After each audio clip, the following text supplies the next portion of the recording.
మెదడు యొక్క శక్తి సామర్థ్యాలు అంతా ఇంత కాదు. ఈ భూమి మీద ఉన్నటువంటి అన్ని పదార్థాల్లో కల్లా అత్యంత శక్తివంతమైనటువంటి అత్యంత సంక్లిష్టమైనటువంటి పదార్థం మానవుని యొక్క మెదడు. అయితే ఈ మెదడుకు సంబంధించిన కొన్ని లోపాల వలన మనం సమస్యలు ఎదుర్కోవాల్సి వస్తుంది. ఆ 3 లోపాల గురించి క్లుప్తంగా మనం తెలుసుకుందాం. వాటిల్లో మొట్టమొదటిది, ఆ మెదడుకి కన్ఫ్యూజ్ ఉంటే గనక అది అంత మెరుగ్గా పనిచేయదు. Confuse clarity. ఏ విషయం మీదైనా సరే మెదడుకి గనక క్లారిటీ ఉంటే, స్పష్టత ఉంటే అది ఆ విషయం మీద చురుగ్గా పనిచేస్తుంది. ఏ విషయం మీదనైనా సరే మెదడుకి కన్ఫ్యూజ్ ఉంటే ఆ కన్ఫ్యూజ్ ఉన్నటువంటి విషయం మీద మెదడు అంత చురుగ్గా పనిచేయలేదు. ఉదాహరణకి విద్యార్థులకి మార్కులు తగ్గుతూ ఉంటాయి కొన్ని చాప్టర్స్లో, కొన్ని అంశాల మీద. ఎందుకు అంటే ఆ అంశాల మీద వారికి క్లారిటీ ఉండదు, ఒక స్పష్టమైన అవగాహన ఉండదు. ఆ విధంగా స్పష్టమైన అవగాహన లేనప్పుడు ఆ విద్యార్థి ఎన్నిసార్లు చదివినా, ఎంత టైం దాని మీద ఖర్చు పెట్టినా మెదడు దాన్ని గుర్తుపెట్టుకోలేదు. అందువల్లనే మనం ఒక లెసన్ విన్నప్పుడు అర్థమైందా అని అంటాం. అర్థమైందా అంటే అర్థమైతేనే నీ మెదడు గుర్తుపెట్టుకుంటుంది. ఎందుకంటే అర్థమైతే నీకు ఒక స్పష్టత వస్తుంది. ఆ స్పష్టత ఉంటేనే అది గుర్తుపెట్టుకుంటుంది. అర్థం కాలేదనుకోండి, అది గుర్తుపెట్టుకోలేదు. అందువల్లనే అర్థం కాని విషయాన్ని మరలా అడిగి చెప్పించుకునైనా చదవమని చెప్తారు.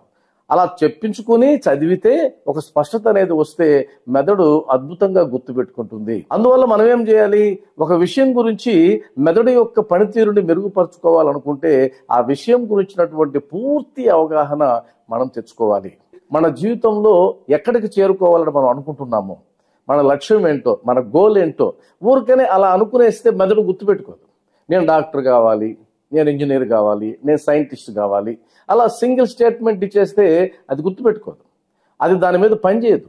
అలా కాకుండా నేను డాక్టర్ కావాలి అన్నప్పుడు ఎందుకు డాక్టర్ కావాలి, డాక్టర్ అయిన తర్వాత నీ లైఫ్ ఎలా ఉంటుంది, నీ ఫ్యామిలీ లైఫ్ ఎలా ఉంటుంది, కాబట్టి డాక్టర్ అయితే నా జీవితం ఇలా ఉంటుంది అన్నటువంటి ఒక అవగాహన దాన్ని క్రియేట్ చేసినట్లయితే డాక్టర్ అవ్వడానికి మన మెదడే మనకి ప్రోత్సాహాన్ని అందిస్తుంది. కాబట్టి ఎప్పుడైనా సరే స్పష్టత, clarity leads to success, confuse leads to failure.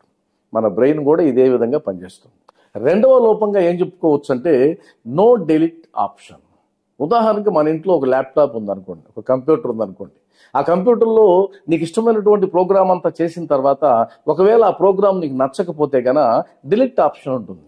ఆ డిలీట్ ఆప్షన్ క్లిక్ చేస్తే ఆ ప్రోగ్రామ్ అంతా పోతుంది, మరలా నువ్వు కొత్త ప్రోగ్రామ్ చేసుకోవచ్చు. అలాంటి ఫెసిలిటీ హ్యూమన్ బ్రెయిన్కి లేదు. ఉదాహరణకి మీరు ఒక సినిమా చూశారనుకోండి, సినిమా చూసి బయటకు వచ్చిన వెంటనే ఈ సినిమా నాకు నచ్చలేదు, డిలీట్ అంటే పోదు. మీరు ఒక పుస్తకం చదివారనుకోండి, ఆ పుస్తకానికి సంబంధించిన ఇన్ఫర్మేషన్ అంతా నువ్వు చదివిన తర్వాత ఇది నాకు అవసరం లేదు, అనవసరంగా చదివాను, డిలీట్ అంటే పోదు. అంటే డిలీట్ ఆప్షన్ అనేది హ్యూమన్ బ్రెయిన్కి లేదు. కాబట్టి మనం ప్రోగ్రామింగ్ చేసేటప్పుడే జాగ్రత్తలు తీసుకోవాలి. ప్రోగ్రామింగ్ చేసేటప్పుడే ఈ పని వల్ల మనకు ఉపయోగమా లేదా అని ఆ పని చేయాలి. ఇది చూసినందువల్ల ఉపయోగమా లేదా అని మనం చూడాలి.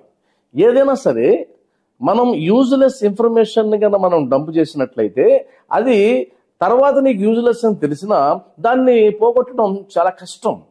లవర్స్ విషయం మీరు గమనించినట్లయితే ఆ లవర్ యొక్క ఇమేజ్ బ్రెయిన్ లో ఉంటుంది. లవ్ సాగినంత వరకు కొనసాగుతుంది. ఆ తర్వాత వారిద్దరికి ఏదైనా ఇబ్బందాలు వచ్చినప్పుడు డెలీట్ అంటే ఆ లవర్ని మర్చిపోలేము.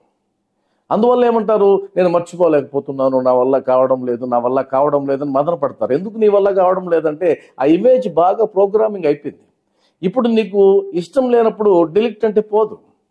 కాబట్టి ప్రతిదీ కూడా అంతే. డిలీట్ చేసే బటన్ లేదు కాబట్టి, అవకాశం లేదు కాబట్టి ప్రోగ్రామింగ్ చేసేటప్పుడే చాలా జాగ్రత్తగా ప్రోగ్రామ్ చేయాలి. ఇది సూపర్ కంప్యూటర్. ఈ సూపర్ కంప్యూటర్తో మనం ఇష్టం వచ్చినట్టు ఆడుకోవడానికి వీల్లేదు. అది అద్భుతంగా పనిచేస్తుంది, సేమ్ టైం మనల్ని ఇబ్బంది పాలు కూడా చేస్తుంది. చిన్నపిల్లల విషయంలో చూడండి, చిన్నపిల్లల విషయంలో కొన్ని అలవాట్లు నేర్చుకుంటారు వాళ్ళు.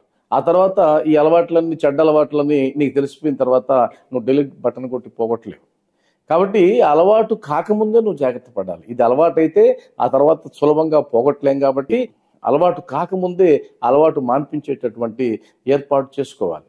ఏదైనా సరే ప్రోగ్రామింగ్ కాకముందే నీకు అవకాశం ఉంటుంది, కానీ ప్రోగ్రామింగ్ అయిన తర్వాత నీకు అవకాశం లేదు. మూడవది నో ఫిల్టర్ ఫెసిలిటీ. మెదడుకి సంబంధించినటువంటి ఒక మైనస్ పాయింట్ ఏమగా చెప్పుకోవచ్చు అంటే, మెదడు నీ సెన్సరీ ఆర్గాన్స్ ద్వారా స్వీకరించేటువంటి ఎలాంటి ఇన్ఫర్మేషన్ అయినా అది తీసుకుంటుంది. ఇది చెడు ఇన్ఫర్మేషన్, ఇది మంచి ఇన్ఫర్మేషన్. చెడు మనకు మంచి చేయదు కాబట్టి దీన్ని నేను రికార్డ్ చేసుకోను లేదా స్టోర్ చేసుకోను, ఇది మంచిది కాబట్టి నేను స్టోర్ చేసుకుంటాను, రికార్డ్ చేసుకుంటాను అని మెదడు ఏం మాట్లాడుతుంది. మీరు మంచి ఇచ్చినా రికార్డ్ చేసుకుంటుంది, చెడు ఇచ్చినా రికార్డ్ చేసుకుంటుంది. నువ్వు ఒక ఆధ్యాత్మిక గ్రంథాన్ని చదివినా రికార్డ్ చేసుకుంటుంది, నువ్వు పనికిరాని ఒక చెత్త గ్రంథాన్ని చదివినా అది రికార్డ్ చేసుకుంటుంది, నువ్వు దేన్ని చూసినా అది రికార్డ్ చేసుకుంటుంది. అంతేగాని ఫిల్టర్ లేదు అక్కడ, గుడ్ అండ్ బ్యాడ్ అనే ఫిల్టర్ లేదు. ఇప్పుడు పాలని నీళ్ళని వేరు చేసేటువంటి గుణం హంసకి ఉందని చెప్తారు కదా, అదేవిధంగా మంచిని చెడుని ఫిల్టర్ చేసి మంచిని మాత్రమే తీసుకునేటువంటి ఏర్పాటు లేదు, అసౌకర్యం లేదు. కాబట్టి మనం ప్రోగ్రామింగ్ చేసేటప్పుడే మనసు ద్వారా దాన్ని మనం ఫిల్టర్ చేయాల్సిందే, కానీ ప్రయత్నపూర్వకంగా అలా మనసును కంట్రోల్ చేయకుండా కనుక నువ్వు ప్రోగ్రామింగ్ చేసినట్లయితే ఖచ్చితంగా అది తీసుకుంటుంది. ఆ తీసుకున్న దాని గురించి అదేం విశ్లేషణ చేయదు కాబట్టి, అదేం జడ్జిమెంట్ చేయదు కాబట్టి, మంచి అయితే మంచిగానే ఉంటుంది, చెడు అయితే చెడుగానే ఉంటుంది. చెడుని నీ మీద అది ప్రయోగిస్తుంది, మంచిని నీ మీద ప్రయోగిస్తుంది. అంటే చెడు ప్రోగ్రామింగ్ చేసినప్పుడు దాని ఫలితాలు మనం అనుభవించాల్సిందే, మంచి ప్రోగ్రామింగ్ చేసినప్పుడు దాని ఫలితాలు కూడా మనకు ఖచ్చితంగా మెదడు అందిస్తుంది. కాబట్టి ఫ్రెండ్స్, 3 విషయాలు మెదడు పట్ల మనం జాగ్రత్తగా ఉండాలి. ఒకటి, మెదడుకి స్పష్టతనివ్వాలి. క్లారిటీగా దానికి ఒక విషయాన్ని మనం నేర్పించినట్లయితే, క్లారిటీతో ఒక విషయాన్ని దాని మీద ఫోకస్ పెట్టినట్లయితే ఖచ్చితంగా దాని మీద అది చురుగ్గా పనిచేస్తుంది. రెండోది, డిలీట్ ఆప్షన్ లేదు కాబట్టి మనం ప్రోగ్రామింగ్ చేసేటప్పుడే మనం జాగ్రత్తగా ప్రోగ్రామింగ్ చేయాలి.